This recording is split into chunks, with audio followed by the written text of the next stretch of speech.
dawn breaks over Warwickshire, central England. Red sandstone walls rising from artificial lakes, windows that once watched armies gather, towers that held kings prisoner, a castle with its own navy. Fortifications that took 7 months to breach, a siege that bankrupted a kingdom. The birthplace of Parliament's power over monarchy. Simon de Montfort believed that one fortress could change the balance between crown and nobility forever.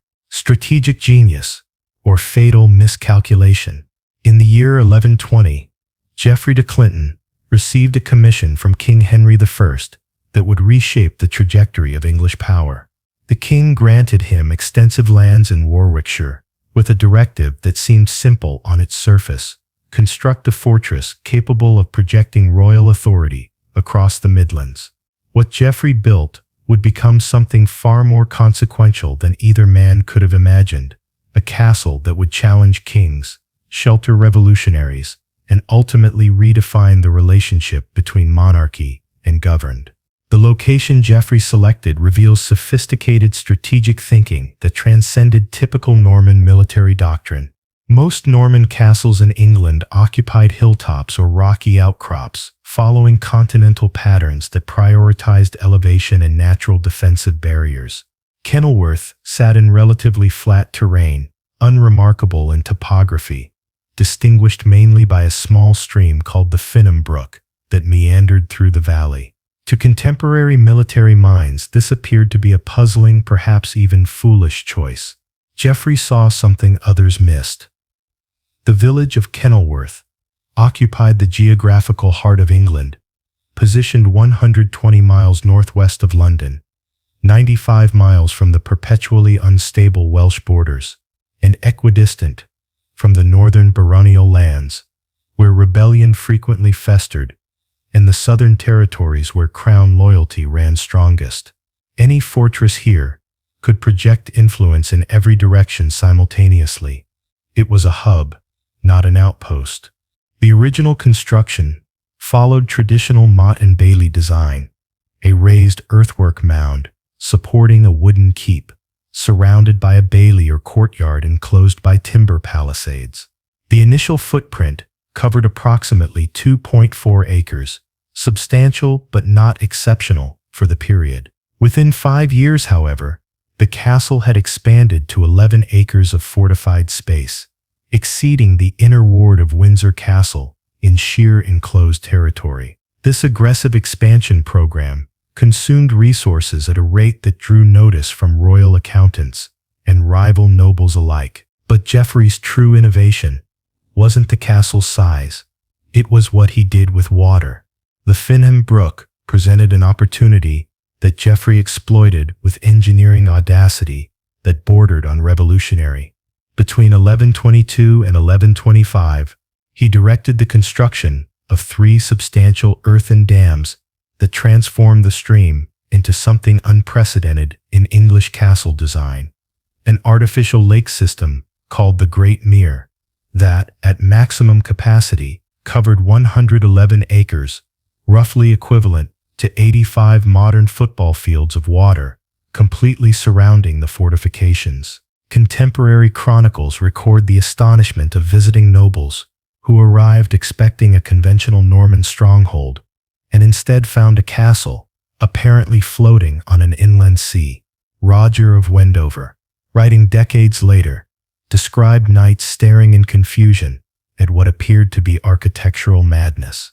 Castles belonged on hills, dominating the landscape through elevation. This inverted every established principle. Yet the defensive mathematics were devastating in their simplicity.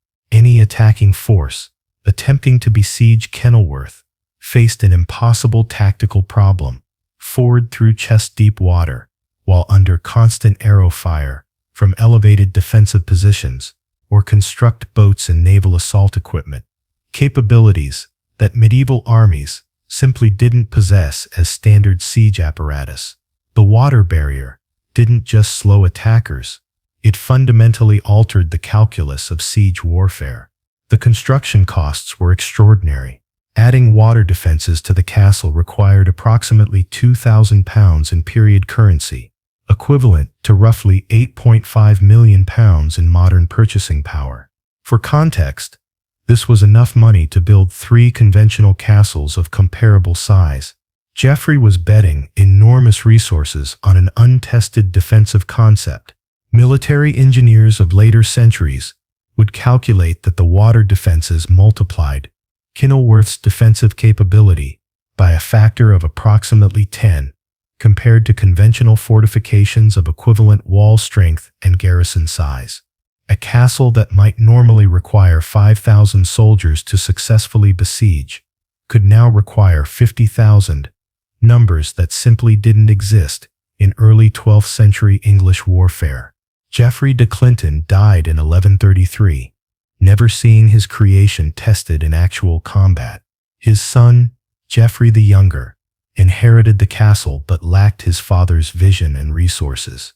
In 1146, during the chaotic civil war known as the Anarchy, when King Stephen and Empress Matilda fought for England's crown, Geoffrey the Younger sold Kenilworth to King Stephen for reasons that remain unclear in historical records.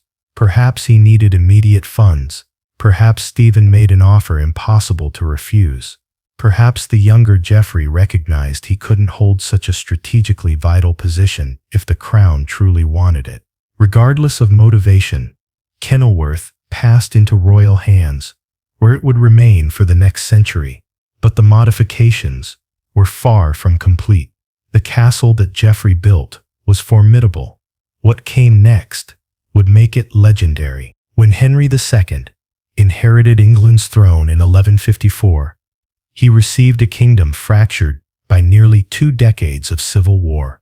The anarchy had allowed baronial families to construct private castles throughout the realm, creating centers of local power that could challenge royal authority. Some estimates suggest over 300 unauthorized castles had been built during Stephen's weak reign. Henry faced a fundamental problem. How do you reassert centralized royal power when the landscape is dotted with fortified positions controlled by nobles of questionable loyalty? Kenilworth represented part of Henry's solution. Rather than simply destroying baronial castles, which would create enemies and drain resources, Henry would build royal fortresses so powerful, so strategically positioned, and so technologically advanced that they rendered private strongholds militarily irrelevant.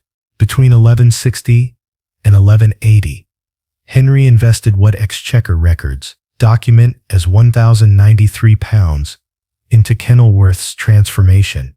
In modern purchasing power, this equals approximately £4.6 million spent over 2 decades on a single castle. Only the Tower of London and Windsor received comparable investment during Henry's reign. This places Kenilworth among the Crown's 3 most strategically vital fortifications in all of England. The physical transformation was dramatic.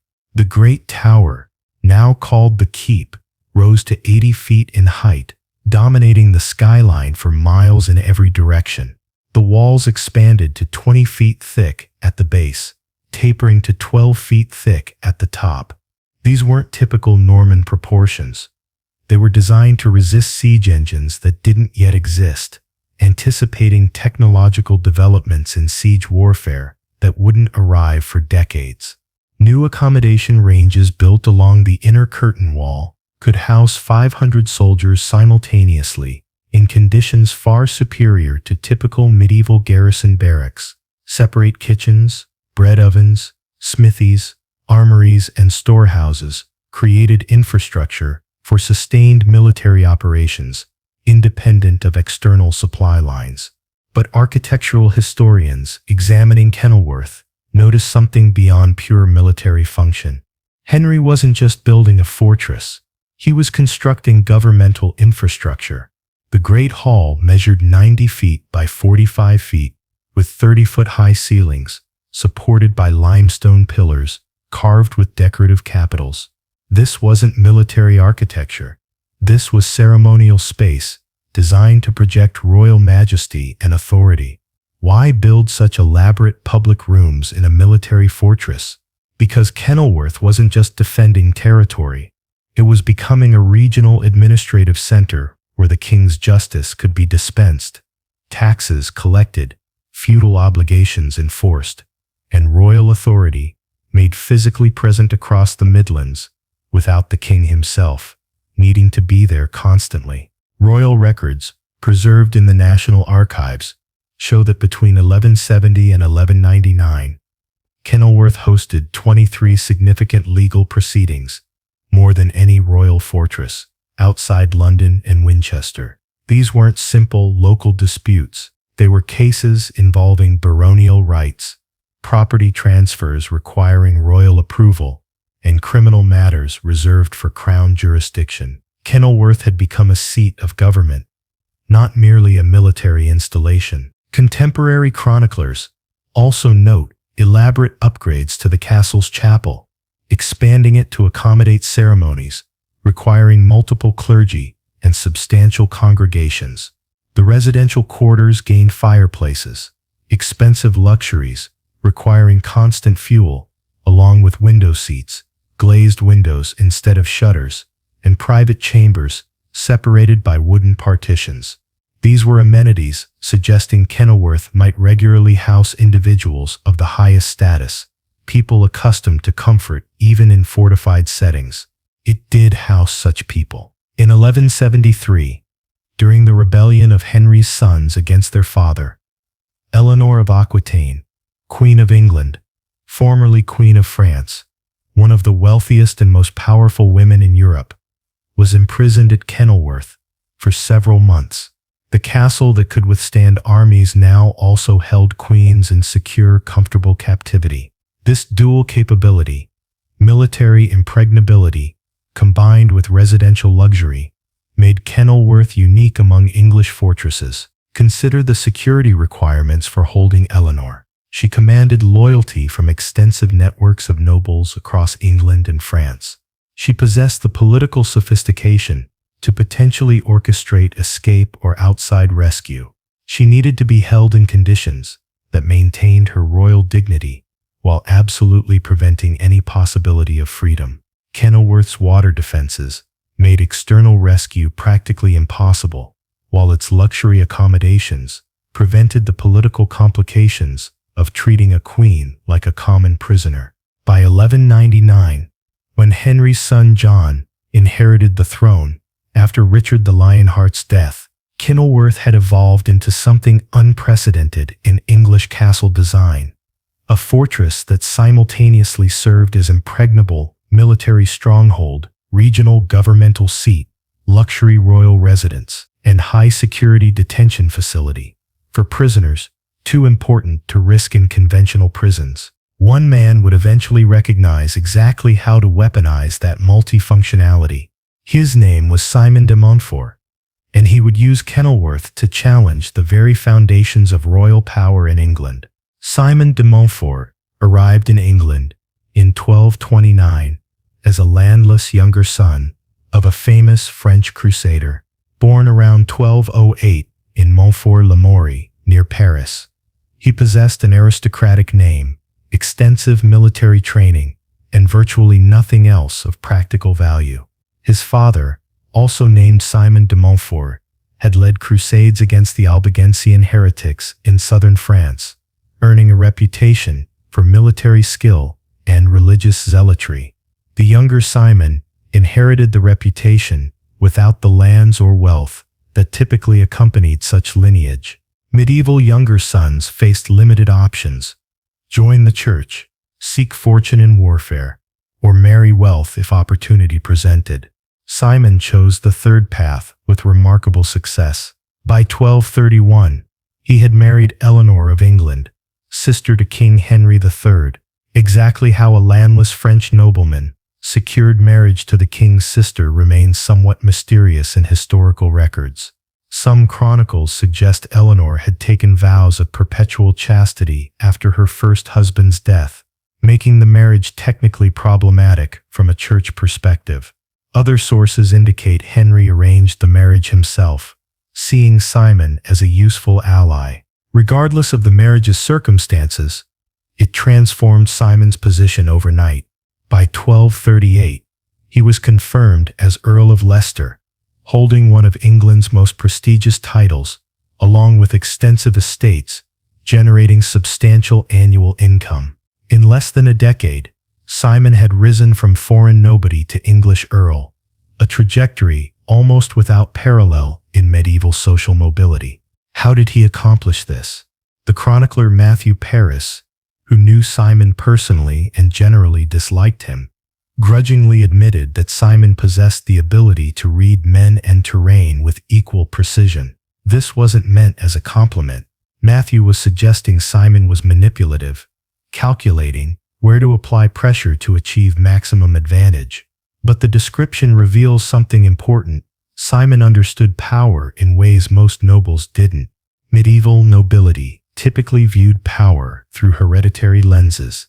You possessed authority because of bloodline, because your ancestors had fought for kings, because tradition and feudal obligation bound lesser nobles to you. Simon understood power differently. He saw it as something constructed through strategic positioning, through control of resources and geography, through the careful cultivation of alliances, and the exploitation of enemies' weaknesses. In 13th century England, this meant understanding that control of strategic castles equaled control of regions, and control of regions meant control of the kingdom.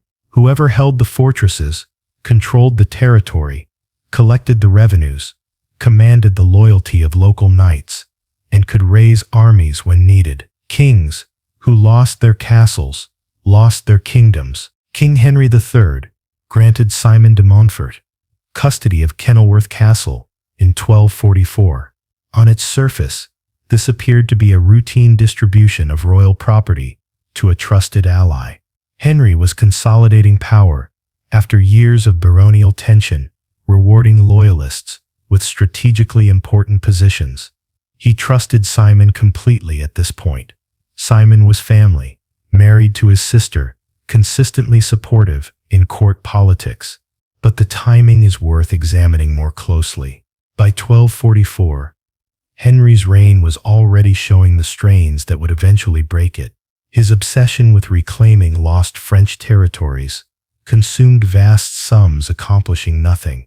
His favoritism toward foreign advisors and relatives alienated English nobility, who felt increasingly excluded from power. His casual disregard for traditional baronial consultation rights created simmering resentment among the very nobles whose military support he depended upon. Simon de Montfort was watching all of this carefully, and he was preparing. Between 1244 and 1258, Simon spent an estimated £4,000 on modifications to Kenilworth, more money than Henry II had invested in the castle's entire transformation a century earlier.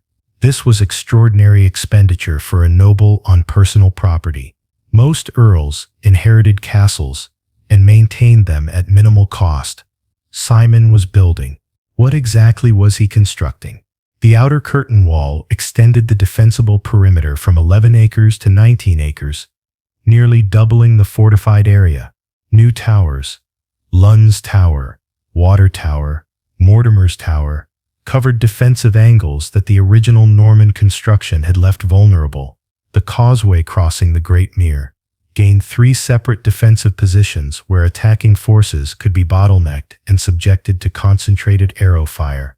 The water defenses themselves were deepened and expanded, increasing the flooded area surrounding the castle. These improvements might appear to be standard defensive upgrades, expected maintenance and enhancement of a major fortress.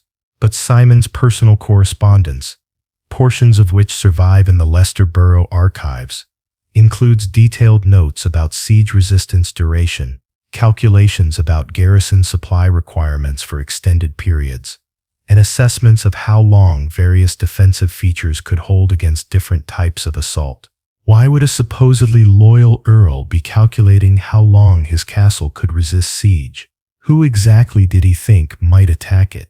The answer becomes clear when examining Simon's other activities during this period. The Great Hall at Kenilworth began hosting increasingly frequent assemblies, not just of nobles, but of knights from across the Midlands, representatives from towns, even wealthy merchants. Chroniclers noted these gatherings grew more elaborate, more regular, more formal in their proceedings. They began to resemble something that didn't yet have a proper name in English governance, a parliament. Between 1258 and 1263, Kenilworth hosted at least 14 major baronial assemblies. Only Westminster itself hosted more such gatherings. These weren't social occasions. They were political organizing meetings, where nobles discussed their grievances against the crown, debated potential solutions, and coordinated responses to royal policies they found intolerable. What were they so angry about? Henry III's failures were becoming impossible to ignore. His attempts to reclaim French territories had consumed over £100,000, several times the crown's annual revenue, achieving nothing but military embarrassment. His appointment of foreign relatives and advisors to high positions excluded English nobles from influence they considered rightfully theirs. His arbitrary taxation without baronial consultation violated what nobles considered fundamental feudal principles. His general incompetence in governance was creating administrative chaos throughout the realm. But the breaking point came from an unexpected direction. Sicily. In 1254, Pope Innocent IV offered Henry's second son Edmund the crown of Sicily. This might sound like an honor, but it came with conditions. The papacy expected Henry to conquer Sicily militarily, defeating the current Hohenstaufen rulers who the Pope considered enemies. Henry agreed, promising to fund a military expedition to install his son as King of Sicily. This was fantastically delusional. England couldn't afford a foreign war in Italy. Henry had no realistic military means to conquer Sicily. The entire scheme was diplomatic fantasy disconnected from financial or military reality. Yet Henry began demanding extraordinary taxation to fund it. English barons exploded with rage. They were being asked to finance a ludicrous Italian adventure that served no English interest, while domestic governance was collapsing from neglect and incompetence. In 1258, the breaking point arrived. A group of barons, led by Simon de Montfort, confronted Henry and forced him to accept the provisions of Oxford, a document that essentially created England's first constitutional monarchy. The provisions established a permanent council of 15 barons who would advise the king and approve major decisions. They required the king to consult Parliament, assemblies of nobles, knights, and representatives, before imposing taxation. They removed foreign advisors from positions of power. They fundamentally limited royal authority. Simon de Montfort's name appears prominently among the provisions drafters. This was his political vision being imposed on the crown, government through consultation and consent, rather than arbitrary royal will. Henry agreed. He had no choice. The barons commanded military force he couldn't match. But records show something interesting. Simon was present at Westminster when Henry agreed to the provisions in June 1258. Yet household accounts indicate Simon returned immediately to Kenilworth afterward, spending the following weeks in intensive meetings with his military commanders, reviewing the castle's defenses and increasing the garrison size. Why fortify immediately after political victory? Because Simon understood something about Henry that other barons didn't fully grasp. The king had no intention of honoring these restrictions permanently. Henry would agree to anything under duress, then repudiate his promises the moment he possessed sufficient force. The provisions of Oxford weren't a resolution. They were the opening move of inevitable conflict. Simon was preparing for war, while others celebrated peace. In the archives of Lincoln Cathedral, researchers in the 19th century discovered supply requisitions from Kenilworth Castle, dated throughout 1263, a full year before open warfare erupted. between royalist and baronial forces. The documents had been stored with routine ecclesiastical records, overlooked for centuries, because they appeared to be mundane logistical paperwork. The quantities documented are not mundane at all. 8,000 arrows, 1,200 crossbow bolts, 400 barrels of salted pork, 300 barrels of grain, 150 tons of iron for weapons and fortification repairs, 50 barrels of pitch for incendiary defense, 20 barrels of sulfur for Greek fire production. These aren't defensive preparations for a castle that might potentially face trouble someday. This is deliberate provisioning for prolonged siege warfare. Simon de Montfort was stockpiling war material a year before war officially began. He knew what was coming because he could see Henry's trajectory clearly. The king had spent 1259 through 1263 systematically undermining the provisions of Oxford. Foreign advisors quietly returned to court. Taxation resumed without parliamentary approval. Royal officials ignored the baronial council's directives. By 1263, the provisions existed only on parchment. In practice, Henry ruled exactly as he had before, incompetently, arbitrarily, and with complete disregard for noble consultation. The barons who had forced the provisions faced a choice: accept that constitutional reform had failed and return to the old system, or resist with force. Most chose acceptance. The risks of civil war, potential loss of lands, titles, lives, exceeded the benefits of abstract political principles. Simon chose war. This decision reveals something fundamental about Simon's character that made him simultaneously visionary and dangerous. He genuinely believed in the principles articulated in the provisions of Oxford. He thought governance required consent, that kings should be bound by law, that arbitrary royal power was both morally wrong and practically destructive. These ideas were centuries ahead of their time, anticipating political philosophies that wouldn't fully develop until the Enlightenment. But Simon also possessed enormous personal ambition. He wanted power, not just abstract political influence, but actual control over the kingdom. His commitment to constitutional principles aligned conveniently with his own desire to limit Henry's authority and expand his own. Was Simon a principled reformer or a power-hungry opportunist? The answer is probably both. The best historical evidence suggests he genuinely believed his political ideas while also recognizing they would elevate him to paramount influence. Idealism and ambition fused together, making him simultaneously noble and dangerous. In 1263, political tensions collapsed into violence. Henry renounced the provisions of Oxford entirely, securing Pope Urban IV's explicit backing in the process. The Pope declared the provisions void, releasing Henry from any obligation to honor them. The barons, who had forced reform, were now technically in rebellion against both crown and church. Most barons immediately submitted.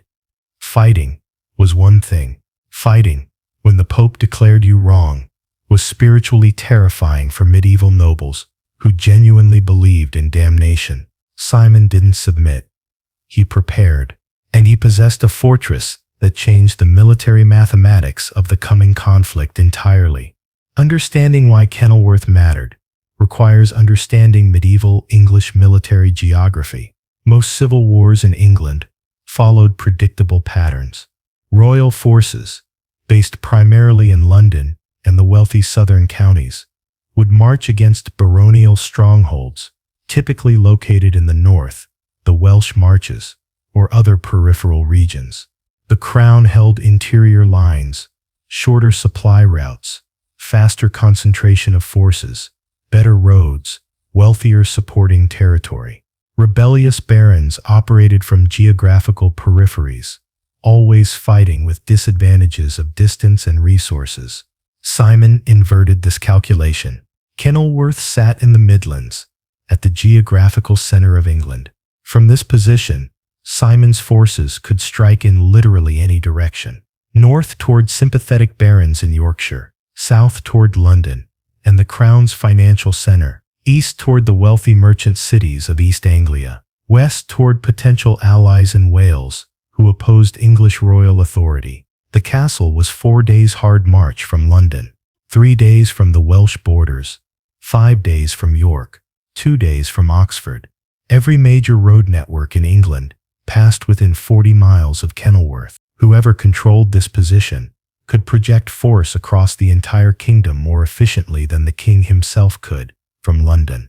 Military historians examining this period sometimes argue that central position shouldn't matter if the king's forces were substantially larger and better supplied. Theoretically, concentrated royal power should overwhelm dispersed baronial resistance regardless of starting position. But this analysis misunderstands what Simon was attempting strategically. He wasn't trying to conquer territory through conventional military operations. He was trying to outlast the crown's treasury through war of economic attrition. Medieval warfare was ruinously expensive. Every day an army remained in the field cost approximately £100, equivalent to roughly £425,000 in modern terms. This included soldier wages, food, fodder for horses, equipment maintenance, replacement of losses, and the opportunity cost of men pulled from agricultural labor. A typical medieval siege lasted 40 to 60 days before attacking forces withdrew. Disease, desertion, supply exhaustion, or weather eventually forced armies to disperse. Very few sieges exceeded 3 months, regardless of strategic importance. Simon had provisioned Kenilworth to resist for more than 200 days. He had calculated that the crown simply couldn't afford to besiege him long enough to force surrender. The mathematics of prolonged siege warfare favored the defender absolutely. Every day Henry's forces surrounded Kenilworth. Doing nothing cost the crown £100. Every day Simon's garrison sat behind walls. Eating stored supplies cost Simon nothing. The longer siege continued, the weaker the crown became financially, while Simon remained unaffected. This was economic warfare disguised as military conflict. Simon was betting he could bankrupt the kingdom before hunger forced surrender. The calculation would have been merely clever if Kenilworth were an ordinary fortress. The water defenses made it potentially brilliant strategy. But Simon's plan required one additional component. He needed to defeat the king's main army in open battle, capture Henry, and seize governmental authority, while maintaining Kenilworth as an unassailable fallback position. On May 14, 1264, at the Battle of Lewes, Simon accomplished exactly that. The Battle of Lewes remains one of the most significant military engagements in English medieval history, not for its size. The armies involved numbered perhaps 10,000 men total, but for its political consequences. Simon de Montfort's forces caught Henry III's army in poor tactical position outside the town of Lewes, in Sussex. The Royalist army actually outnumbered Simon's forces, but Henry's son, Prince Edward, commanding the vanguard, made a catastrophic tactical error. He led his cavalry in an impetuous charge that shattered Simon's left wing, but pursued the fleeing soldiers for miles, removing his forces from the battlefield entirely. This left Henry's center exposed. Simon's disciplined infantry, many of them experienced soldiers from his continental campaigns, maintained formation and systematically destroyed the royal army's cohesion. Within hours, the battle collapsed into royalist rout. King Henry III was captured on the battlefield. Prince Edward, returning from his undisciplined pursuit, found the battle lost, and his father prisoner. He surrendered. Simon de Montfort now controlled England's king, which meant he controlled England. For 15 months, from May 1264 until August 1265, Simon de Montfort ruled England in everything but name. He governed through King Henry, who remained technically sovereign, but whose authority Simon exercised in practice. Henry signed documents, issued proclamations, and conducted state business exactly as Simon directed. This was uncharted constitutional territory. England had experienced regencies when kings were children or incapacitated. It had endured civil wars where rival claimants fought for the throne. But a situation where a subject held the legitimate king captive while using royal authority to govern, this was unprecedented. Simon moved quickly to implement his political vision.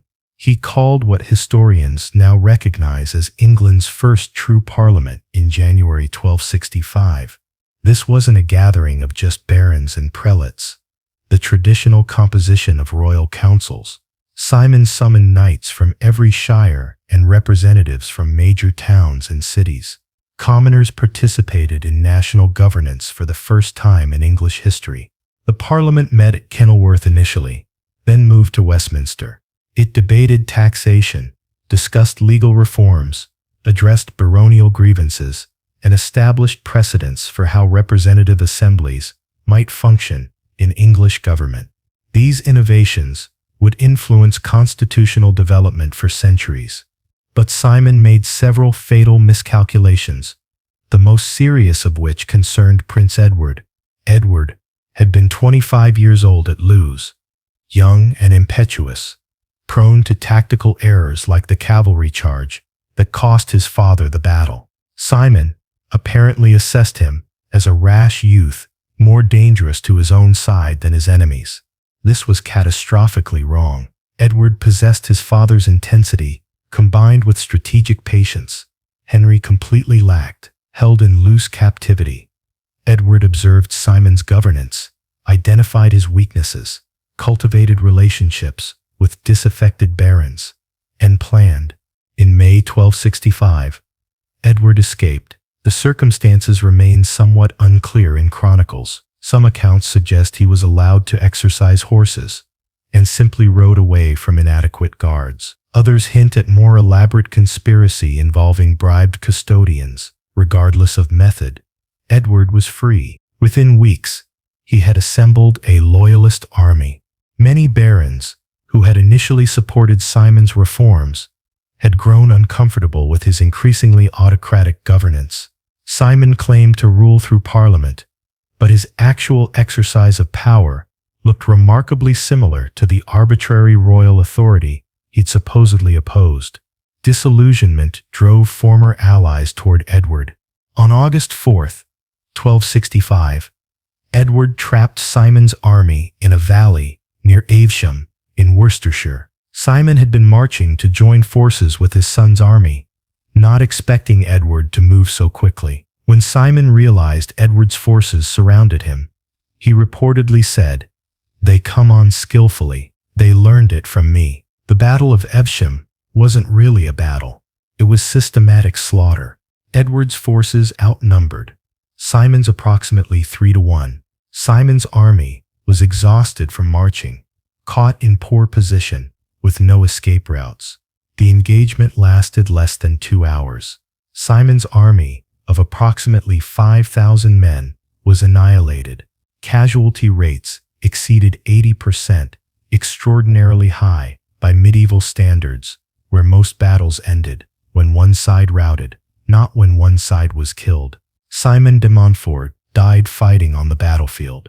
He was 77 years old, ancient by medieval military standards, but he fought to the end. Contemporary chroniclers describe his last moments as almost mythic, surrounded, wounded, still standing, refusing surrender even when death was certain. What happened to his body reveals the depth of royalist fury. Medieval battlefield, custom generally respected the bodies of noble enemies.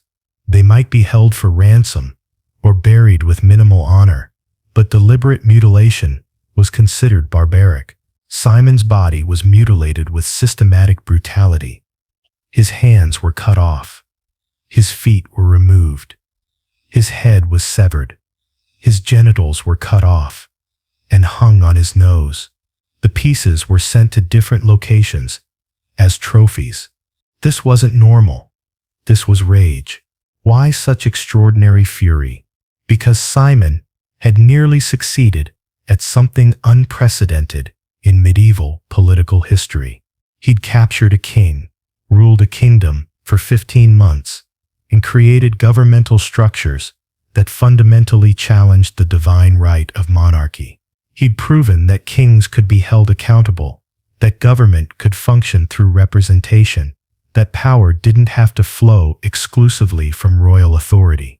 These ideas were dangerous, not because they failed, but because they almost worked. Simon's defeat at Evesham didn't discredit his political philosophy. It just delayed its implementation. Prince Edward, now effectively ruling England while his father lived, understood that Simon's ideas were more dangerous than Simon's armies had been.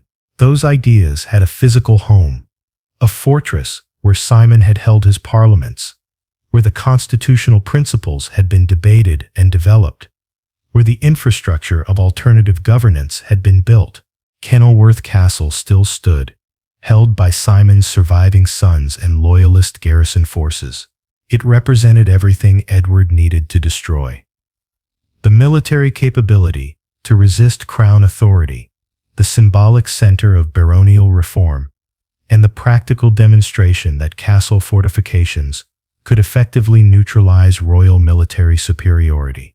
Edward wanted Kenilworth obliterated, but Kenilworth Castle had been built over 145 years specifically to resist obliteration. June 1266. Prince Edward of England assembled an army outside Kenilworth Castle that contemporary chroniclers describe with numbers ranging from 15,000 to 30,000 men. Modern historians generally estimate the besieging force at approximately 20,000 soldiers, still the largest siege army gathered in England since the Norman Conquest 2 centuries earlier. The scale of Edward's response to a single castle reveals how seriously he took Kenilworth's threat. This wasn't merely military necessity. This was a political statement. Kenilworth represented everything Edward opposed: constitutional limits on royal authority, baronial governance, parliamentary oversight of monarchy. He would destroy it so thoroughly that its principles would be destroyed with it. Edward brought an unprecedented arsenal. Exchequer records document the transport of more than 60 siege engines, trebuchets, mangonels, ballistae, from royal armories across England. Specialized engineers accompanied the army, experts in siege warfare recruited from France and the Holy Roman Empire. Barges were constructed and transported overland specifically to assault Kenilworth's water defenses, equipped with siege towers designed for amphibious operations.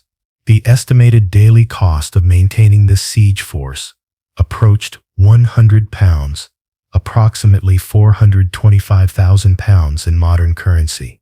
Edward was spending the equivalent of £42.5 million annually to surround a single castle. Inside Kenilworth, approximately 1,200 defenders, commanded by Sir Henry de Hastings, one of Simon de Montfort's most capable military lieutenants. Hastings had fought at both Lewes and Evesham, surviving the latter battle through skill and luck. He'd retreated to Kenilworth immediately after Evesham, recognizing it as the last defensible position for remaining baronial resistance. The numerical disparity appeared overwhelming: 20,000 against 1,200, a force ratio of nearly 17 to 1. With unlimited siege equipment, royal treasury backing, and complete tactical freedom, the siege should have been brief. Standard medieval siege doctrine suggested Kenilworth would fall in 3 to 6 weeks. Starvation, disease, desertion, or simple overwhelming force would crack any defense eventually. The siege lasted 7 months. The first assault began on June 20, 1266, with siege engines targeting the castle's curtain walls.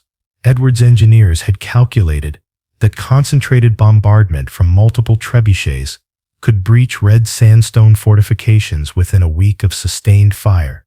The walls held, the red sandstone that Geoffrey de Clinton had selected 140 years earlier possessed structural properties that absorbed impact far better than the limestone used in most Norman construction. Modern engineering analysis suggests Kenilworth's walls could withstand continuous bombardment, approximately 3 times longer than typical castle walls of equivalent thickness.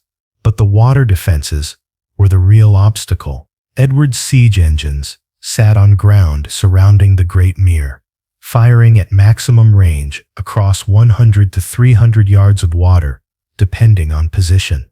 The intervening water degraded accuracy substantially. Stone projectiles lost velocity, passing through humid air above the lake surface. Trajectories became unpredictable. After a week of bombardment, producing minimal damage, Edward altered tactics. If siege engines couldn't effectively reach the walls, he would use naval assault. The barges Edward had constructed were essentially floating siege towers, multi-story wooden structures manned by archers and crossbowmen, designed to be rowed or poled across the Great Mere until they reached the castle walls, where attackers could engage defenders at close range or attempt to scale the fortifications. Chronicles described the first naval assault as spectacular failure.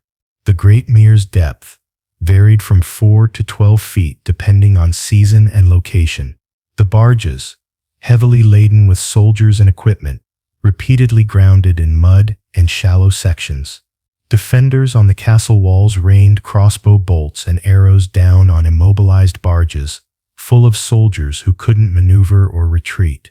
3 separate naval assaults over the course of July produced hundreds of royalist casualties, while accomplishing nothing.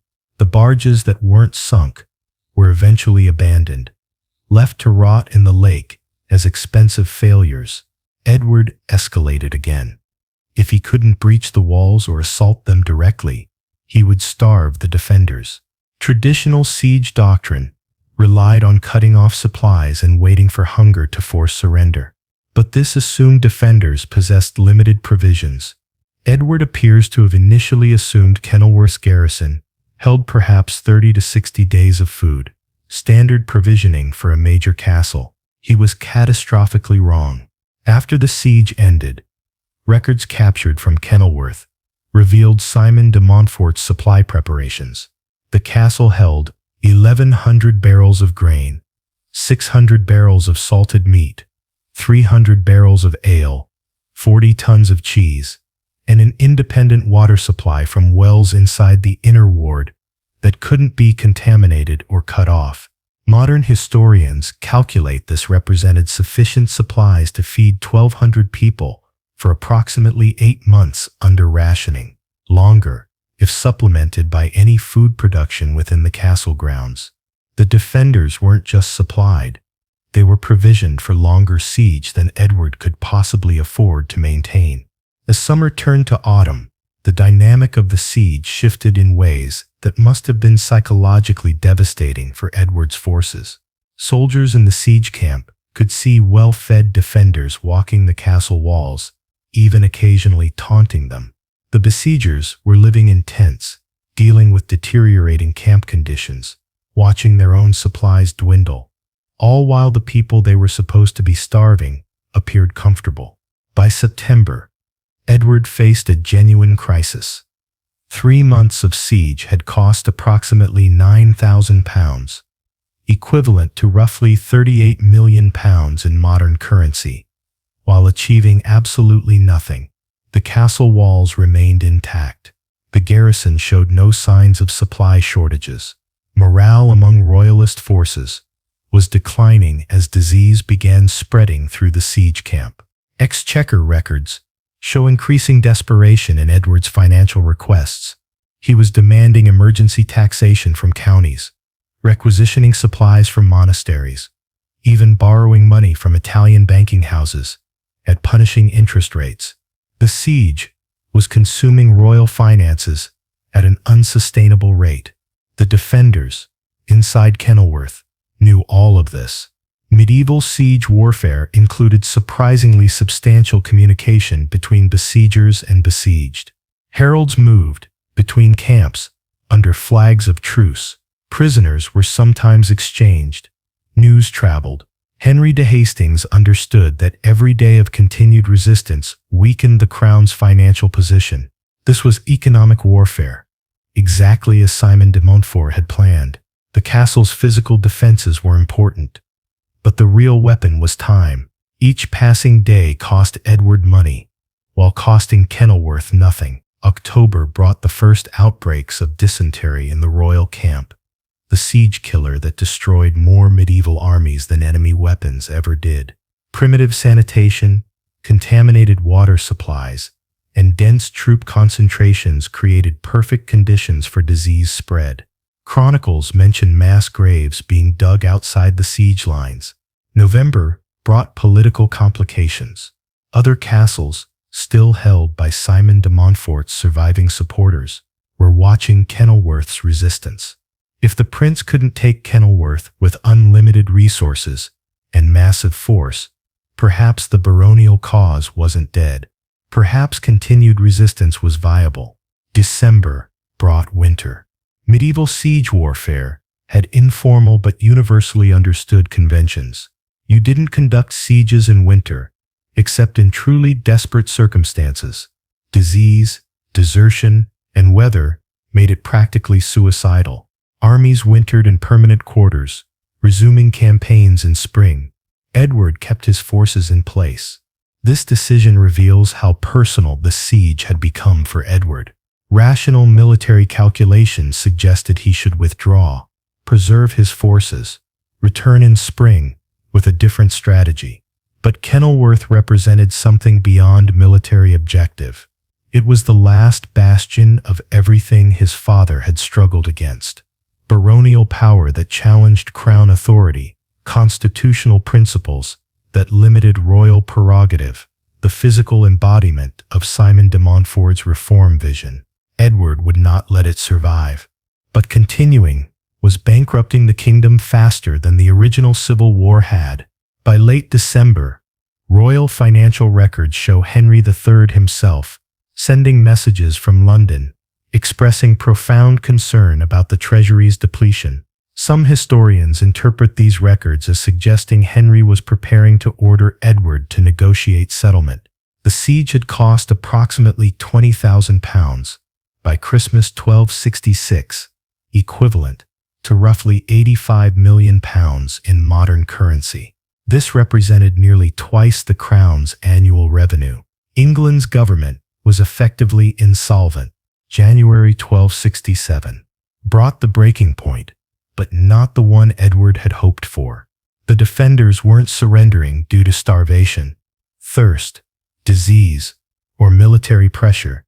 They were surrendering because Edward offered them something unprecedented in medieval siege warfare: full pardon, retention of their lands and titles, and the right to leave Kenilworth with honor, banners flying, weapons carried. These weren't typical surrender terms. Typical terms for rebellious nobles involved confiscation of property, years of imprisonment, or execution. Edward was offering amnesty. Why? Because continuing the siege, even one more month, would completely destroy England's finances. The crown simply couldn't afford to maintain the siege force any longer. Edward needed Kenilworth's garrison to surrender immediately, and full pardon was the price of immediate surrender. On December 14, 1266, 6 months and 23 days after the siege began, preliminary terms were agreed through heralds. The formal surrender occurred on January 13, 1267. Henry de Hastings led his garrison out of Kenilworth Castle with full military honors. Contemporary chroniclers describe the scene: 1,200 soldiers marching out in formation, banners displayed, weapons carried, while 20,000 royalist soldiers watched in silence. Not a single defender was executed. Not one lost their property permanently. Henry de Hastings himself retained his lands and titles. It was the longest siege in English medieval history, and in every meaningful sense, the defenders had won. They hadn't won militarily. They'd won economically. They'd forced the crown to negotiate on defender terms, because continuing siege would bankrupt the kingdom. They'd proven that a properly provisioned fortress with sophisticated water defenses could neutralize any conventional siege force, regardless of numerical superiority. Kenilworth had done exactly what Simon de Montfort designed it to do: resist crown military power through economic attrition rather than battlefield victory. The cost to Edward was extraordinary: £20,000 spent over 7 months, hundreds of soldiers dead from disease and failed assaults, international humiliation from his inability to take a single castle despite overwhelming force. Precedent established that baronial castles could successfully resist crown authority if properly prepared. But there was one additional cost that Edward couldn't see immediately. The ideas Simon de Montfort had fought for survived Kenilworth's siege intact: constitutional governance, parliamentary representation, limits on royal authority. These concepts hadn't been defeated at Evesham, and they weren't destroyed at Kenilworth. They were just waiting for the next generation to revive them. The Kenilworth siege ended in January 1267. England's civil war officially concluded with the dictum of Kenilworth, a comprehensive settlement granting pardons to former rebels in exchange for fines proportional to their involvement in the rebellion. The document took its name from the castle, acknowledging that the siege's resolution effectively ended baronial resistance. But something fundamental had shifted in England's political landscape. Simon de Montfort's parliament, the assembly of nobles, knights, and town representatives he'd convened at Kenilworth and Westminster during his 15 months ruling through the captive king, had created an institutional expectation that wouldn't disappear simply because Simon was dead and his supporters defeated. Parliaments had proven useful. They provided political cover for controversial decisions. They distributed responsibility for taxation beyond the crown alone. They created formal mechanisms for nobles to voice grievances before those grievances exploded into rebellion.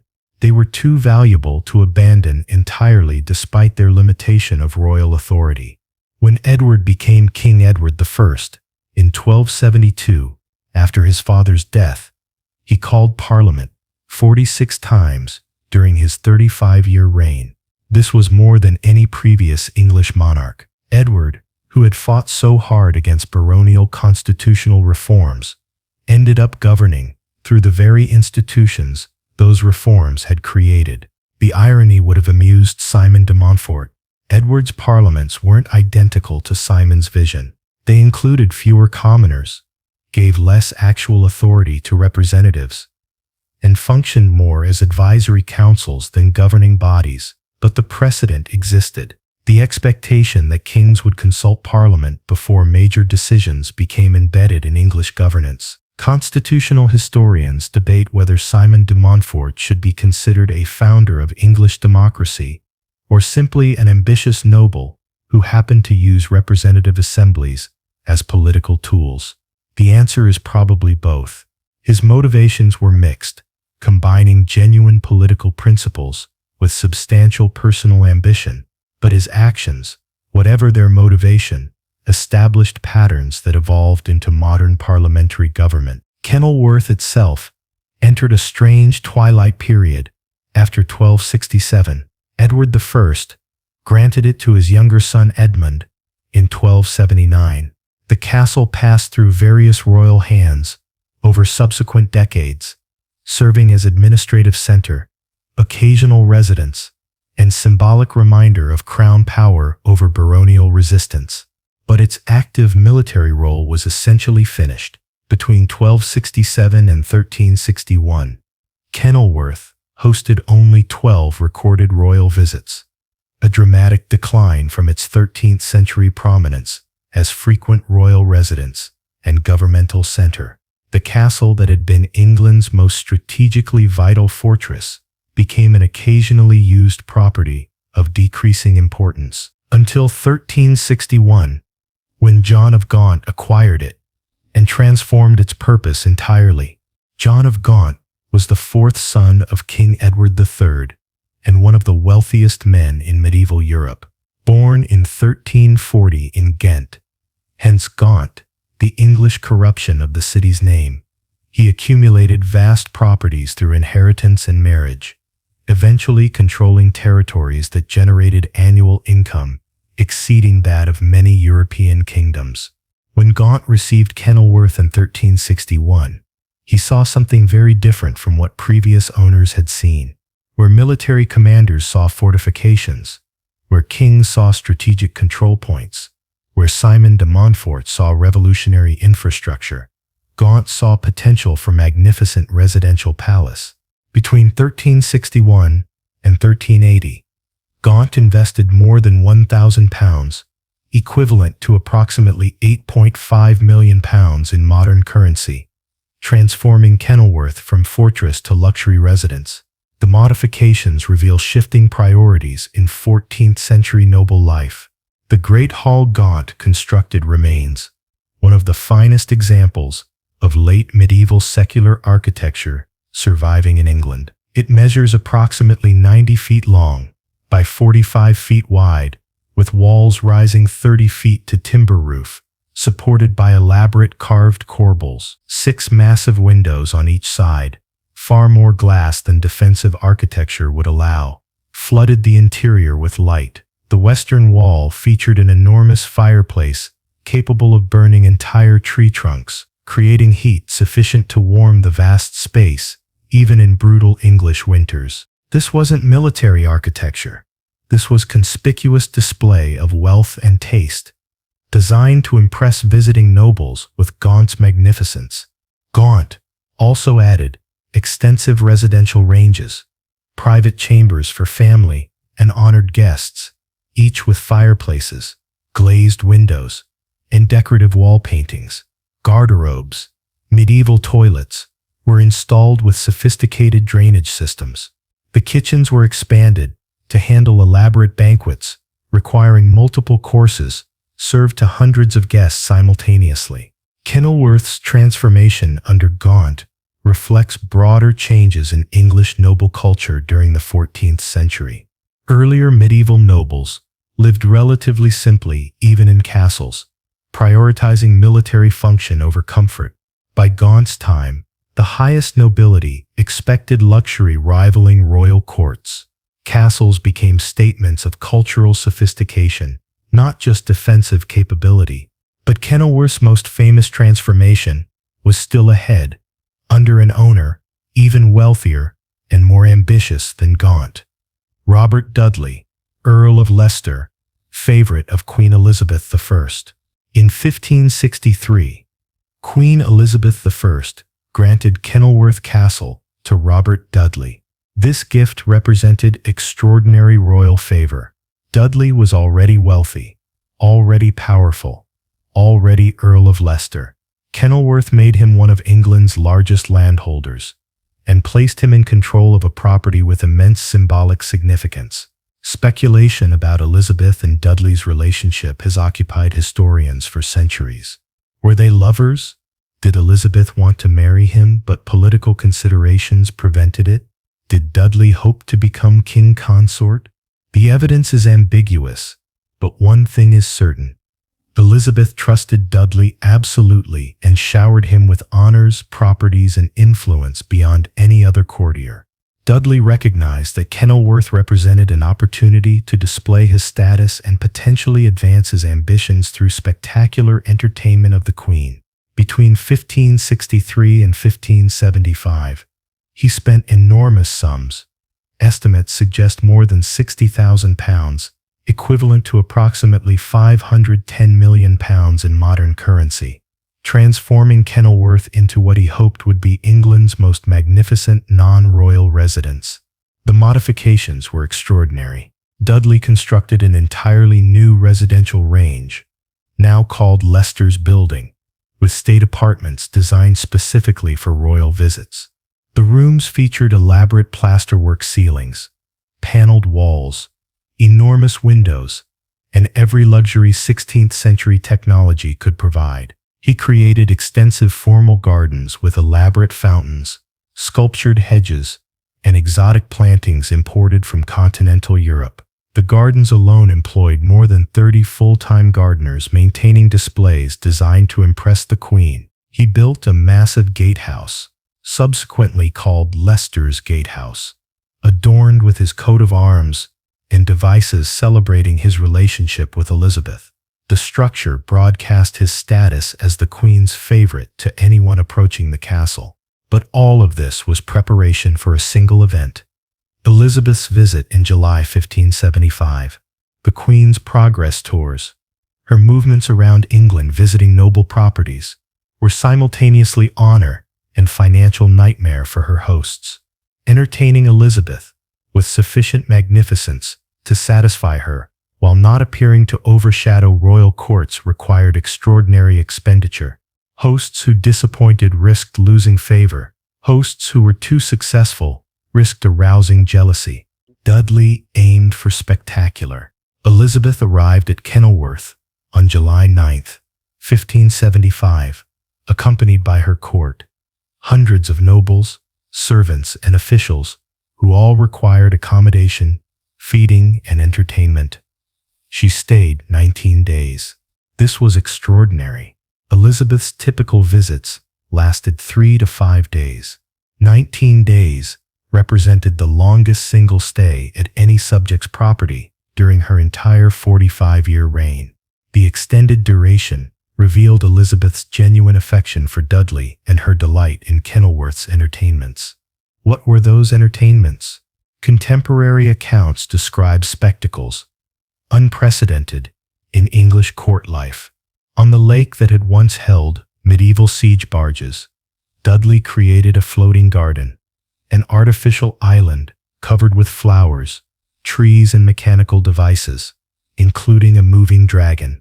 Actors performed water pageants featuring classical mythology, fireworks displays, expensive novelties in 16th century England lit the night sky on multiple evenings. The Great Hall hosted elaborate banquets featuring dozens of courses. Musicians performed constantly. Plays were staged, including an early version of what might have been a Shakespeare work, though the historical record is uncertain. Hunting parties ranged through Dudley's extensive deer parks. Elaborate masks featured courtiers in costume performing allegorical dramas. The nightly candlelight alone represented staggering expense. Contemporary accounts mention the entire castle glowing with thousands of candles and torches, creating artificial daylight through the summer nights. Dudley's daily expenditure during Elizabeth's visit approached £1,000, equivalent to approximately £8.5 million in modern currency. For 19 days, he spent the equivalent of £161.5 million entertaining the Queen and her court. Why such extraordinary expense? Dudley appears to have hoped the visit might culminate in Elizabeth finally agreeing to marry him. He'd been her favorite for years, but political considerations, his relatively modest birth compared to foreign princes, religious complications, the need to produce an heir with impeccable legitimacy, prevented marriage, despite obvious mutual affection. The Kenilworth visit was Dudley's demonstration that he could provide Elizabeth with magnificent surroundings, lavish entertainment, and status approaching royalty itself. He was proving he could be king consort worthy of her. Elizabeth enjoyed herself immensely. She praised Dudley's hospitality, participated enthusiastically in entertainments, and extended her visit well beyond its planned duration. But she didn't marry him. She never married anyone. Dudley's enormous investment in Kenilworth's transformation and Elizabeth's entertainment achieved everything except its ultimate purpose.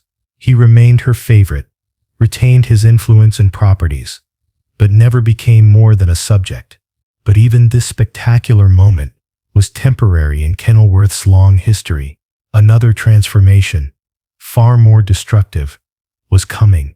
The English Civil War erupted in 1642 as conflict between King Charles I and Parliament over governance authority, religious policy, and constitutional principles.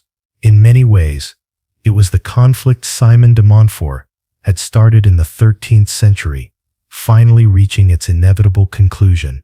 Could Parliament limit royal authority, or did kings rule by divine right, unconstrained by subjects?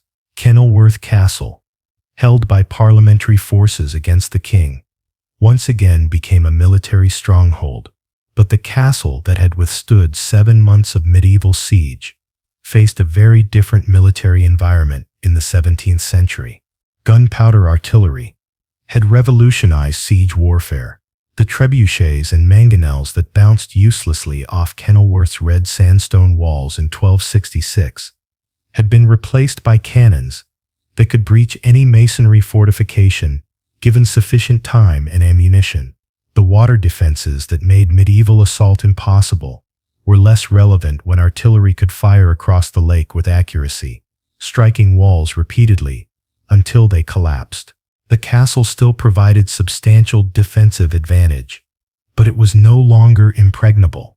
Parliamentary forces holding Kenilworth understood they were occupying a strong position, not an invincible one. The Civil War's outcome didn't depend on Kenilworth.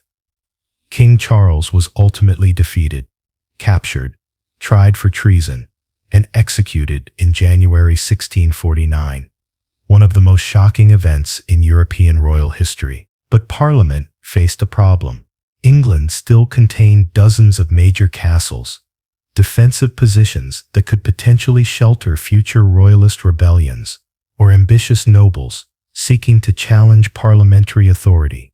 The same castles that had frustrated medieval kings now threatened to undermine parliamentary rule. Parliament's solution was systematic. Destroy every militarily significant castle in England. The policy was called slighting, deliberately rendering fortifications indefensible, to ensure they could never again serve rebellion. In 1649, parliamentary commissioners arrived at Kenilworth with orders to slight the castle thoroughly. Over 3 months, they systematically destroyed what had taken centuries to build. The Great Mere, the artificial lake system that had made Kenilworth impregnable for 400 years, was drained. Workers breached the dams Geoffrey de Clinton had constructed in the 1120s, allowing the water to flow away, leaving only muddy fields where the lake had been. The northern curtain wall was breached in multiple places, removing its defensive capability. Interior buildings were partially demolished, not completely destroyed, which would have required too much effort, but damaged sufficiently that they couldn't provide military shelter or comfortable residence. The towers remained largely intact because demolishing them completely would have been prohibitively expensive, but they were made unusable through selective destruction of floors, stairs, and roof structures. The systematic slighting took 3 months and cost Parliament approximately £2,000, equivalent to roughly £17 million in modern currency. This was expensive demolition, but cheaper than maintaining garrisons in dozens of castles indefinitely or risking future rebellions using castle fortifications. When the work finished, Kenilworth Castle was effectively a ruin. It remained impressive.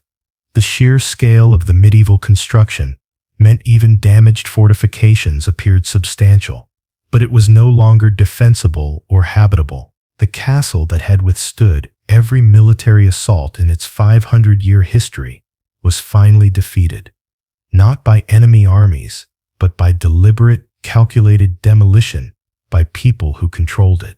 For the next 300 years, Kenilworth stood abandoned. Weather, vegetation, and stone scavengers, locals taking building material for their own constructions, gradually degraded the ruins further. By the 19th century, Kenilworth was a romantic ruin, attracting artists and writers fascinated by medieval history, but serving no practical purpose. Sir Walter Scott's novel, Kenilworth, published in 1821, introduced Elizabethan Kenilworth to wide audiences, romanticizing Dudley's entertainment of Elizabeth.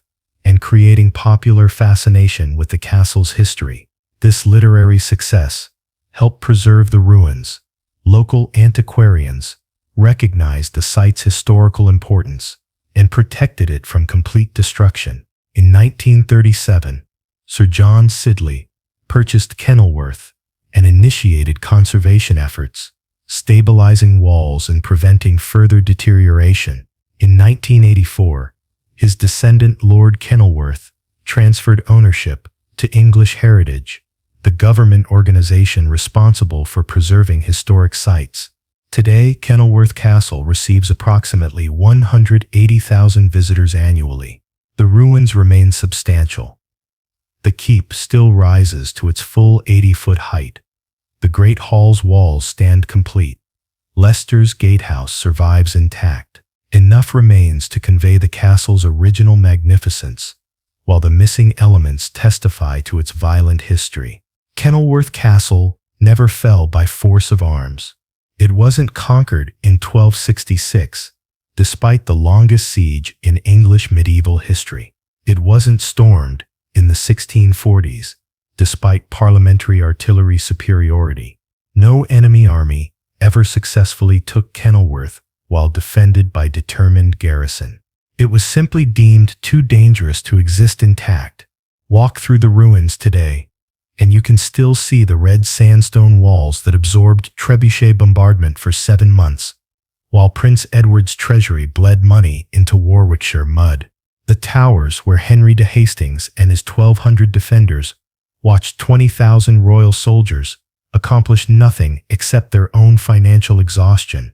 The foundations where the Great Mere once surrounded the castle with 111 acres of water, making it an island fortress no medieval army could successfully assault. The Great Hall, where John of Gaunt held feasts for hundreds of nobles, still stands, largely complete. Its 6 massive windows, testifying to the transformation from fortress to palace. Leicester's gatehouse, built for Elizabeth's visit, remains intact. Robert Dudley's coat of arms still carved into the stone, announcing a favoritism that once seemed it might lead to marriage, but ultimately led nowhere. But you can't see the Great Mere anymore. They drained it in 1649. The fields surrounding the castle are dry now, bisected by roads and dotted with modern buildings. Nothing remains of the water defenses, except subtle depressions in the landscape where Geoffrey de Clinton's dams once held back the Finham Brook. Was Simon de Montfort, a visionary who understood governmental principles centuries ahead of his time, whose ideas about constitutional monarchy and parliamentary representation laid foundations for modern democracy? Or was he an ambitious nobleman who nearly destroyed a kingdom pursuing personal power, whose constitutional rhetoric conveniently aligned with his own desire to limit a king he couldn't otherwise control? Was Kenilworth Castle the birthplace of English constitutional government, where ideas about representative democracy were first seriously developed and tested? Or was it simply an unusually well-designed fortress that happened to shelter important political developments, but had no causal role in their creation? The historical evidence supports both interpretations simultaneously. Simon possessed genuine political principles. His commitment to constitutional reform appears sincere in his writings and actions, but he also sought power relentlessly, using those principles as weapons against rivals and justification for his own authority. Kenilworth's design enabled his political program. Without an unassailable stronghold, he couldn't have risked open conflict with the crown, but the ideas would have emerged eventually, regardless of castle location. Political philosophy doesn't require specific architecture, even if specific architecture can protect political philosophers. Perhaps the answer doesn't matter as much as this: the ideas debated in Kenilworth's Great Hall during those assemblies. Simon de Montfort convened that kings should govern with consent, that representation matters, that power requires accountability, that subjects possess rights, governments must respect. Those ideas survived every military defeat, outlasted every fortress's destruction, 750 years after Simon de Montfort died at Evesham and Edward's army besieged Kenilworth, we're still living in the world those ideas created. Modern parliaments, constitutional monarchies, representative democracy, checks on governmental authority. All of these trace intellectual lineage back through centuries to that turbulent period when a French nobleman with English title tried to force a king to accept limits on royal power. He failed personally. His army was destroyed, his body mutilated, his immediate cause defeated. But his ideas succeeded so completely that they became the foundations of Western political systems, shaping how hundreds of millions of people are governed today. And Kenilworth Castle, the fortress that sheltered those revolutionary ideas and proved that properly designed fortifications could resist even overwhelming royal military force, stands as monument to both military genius and political vision. Its ruins testify to centuries of history, Norman construction, Plantagenet governance, medieval siege warfare, Tudor magnificence, Civil War destruction, and modern preservation. The next time you encounter stories of medieval castles, remember that they weren't just military installations. They were the infrastructure of power, the physical manifestation of political authority, the places where history's turning points occurred. Kenilworth was all of these things simultaneously, and its story illuminates how military capability, political philosophy, and architectural innovation combined to shape the development of nations. If this exploration of forgotten fortresses that changed history resonated with you, there are dozens more stories like this, waiting to be told. Castles where kings were murdered, where rebellions began, where the course of European history pivoted on successful defenses or unexpected surrenders. The stones remember, even when we've forgotten. Share your thoughts below. Which lesser-known castle would you like explored next? Which moment in Kenilworth's history surprised you most? The conversation continues in the comments, and your engagement helps others discover these stories that shape the world we inhabit today.